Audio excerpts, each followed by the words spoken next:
رسول اللہ صلی اللہ علیہ وسلم نے قرب قیامت کی کچھ علامات بیان کی ہیں. وہ علامات جو صحیح احادیث سے ثابت ہیں، ہمیں انہی علامات پہ ایمان رکھنا چاہیے،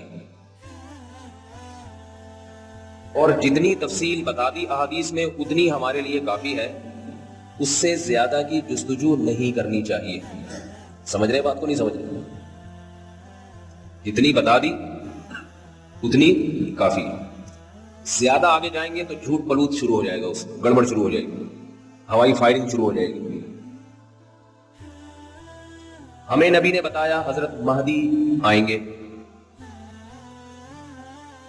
اور آنے کی کیفیت یہ ہوگی کہ مسلمان ان کو خود تلاش کریں گے، اور تلاش کرتے ہی مجاہدین کا امیر بنا دیں گے ان کو، جہاد کے لیے، لڑائی کے لیے.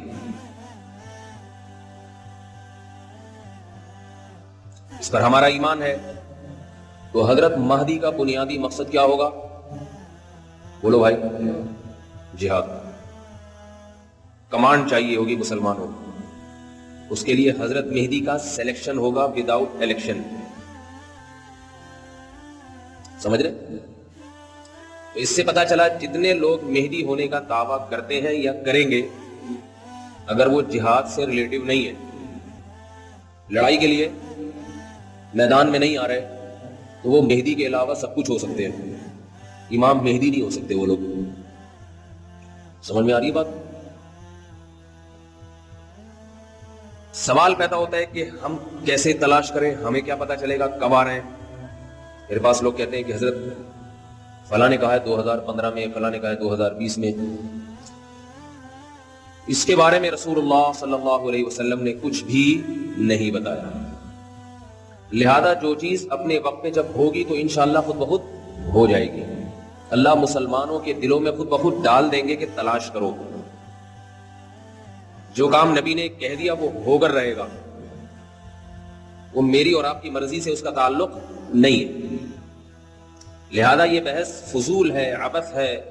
کب آ رہے ہیں، کہاں آ رہے ہیں، یہ ان لوگوں کے کام ہیں ایسی باتوں میں زیادہ پڑھنا جن کا عملی زندگی سے کوئی تعلق نہیں.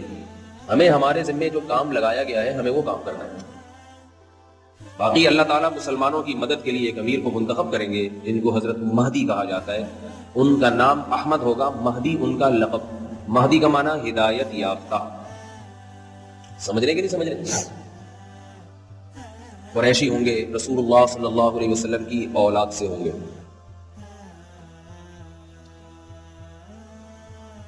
سن 2015 میں ہوتے ہیں یا 16 میں ہوتے ہیں یا سن 3015 میں ہوں یا 4015 میں، ان کے آنے میں 1 سال ہے، 1 صدی ہے، 1000 سال ہے یا 6000 سال ہے، ہمیں اس بارے میں کچھ بھی معلوم، بولو بھائی، نہیں.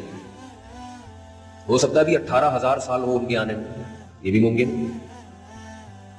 شاید اللہ مسلمانوں کی فی الحال ویسے ہی مدد کر لے، قربانیوں کی لاج رکھے اور ویسے ہی مسلمانوں کی مدد ہو جائے حضرت مہدی کے بغیر. اور حضرت مہدی کو اللہ اگلے وقتوں کے لیے اللہ نے رکھا ہو. یہ اللہ کی مرضی ہے، میرے اور آپ کے سوچنے کا کام نہیں. حضرت مہدی کا مسئلہ تو حل ہو گیا، کیا خیال ہے؟ اب حضرت مہدی پر کتاب پڑھنے کی ضرورت، کیا خیال ہے بھائی؟ ہے؟ اب آپ کتاب پڑھیں والدین کے حقوق پر، بیوی بچوں کے حقوق پر. سمجھ رہے ہیں نا؟ اس قسم کی کتابیں پڑھیں تاکہ آپ کی جو پریکٹیکل لائف ہے نا، آپ کی جو عملی زندگی ہے، اس میں آپ کو فی الحال جن چیزوں کی ضرورت ہے ان چیزوں پر ہم اور آپ عمل کریں.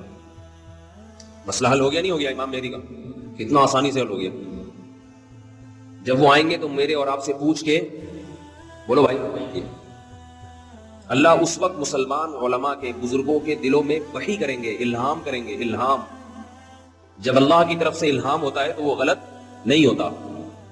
الہام ہوگا، الہام سب کے دلوں میں الہام ہوگا، جتنے بھی اس وقت کے بزرگان دین ہوں گے، کہ تلاش کرو، تلاش. اس سے یہ بھی پتا چلا کہ جو خود امام مہدی ہونے کا دعویٰ کرے وہ بھی جھوٹا ہے. امام مہدی خود نہیں کہیں گے لوگوں میں آ گیا ہوں، اس دفعہ مجھے سلیکٹ کرو. جو اپنی سلیکشن خود چاہے وہ تو امام مہدی ہو ہی نہیں سکتے. وہ تو شریف آدمی نہیں ہو سکتا امام مہدی ہونا تو دور کی بات. جس کو خود وزیر اعظم بننے کا شوق ہو, صدر بننے کا شوق ہو, خود علاقے کا ناظم بننے کا شوق ہو, جبکہ پتہ ہے کہ یہ اتنی بڑی ذمہ داری ہے. خاندان شریف ہو سکتا ہے, یعنی سمجھ رہے ہوں گے آپ میں کیا کہنا چاہ رہا ہوں. سر نیم جو ہے نا خاندان کا, وہ شریف ہو سکتا ہے, لیکن یہ شریف وہ نہیں جس شرافت سے نکلی ہے. ایک شریف ہوتا ہے جو شرافت سے مشتق ہے, اور ایک وہ ہے جو شر اور آفت سے مل کے بنا ہے, اس کو بھی آج کل شریف کہتے ہیں. بہرحال یہ سیاسی باتیں ہیں, ان میں ہم نہیں پڑھتے.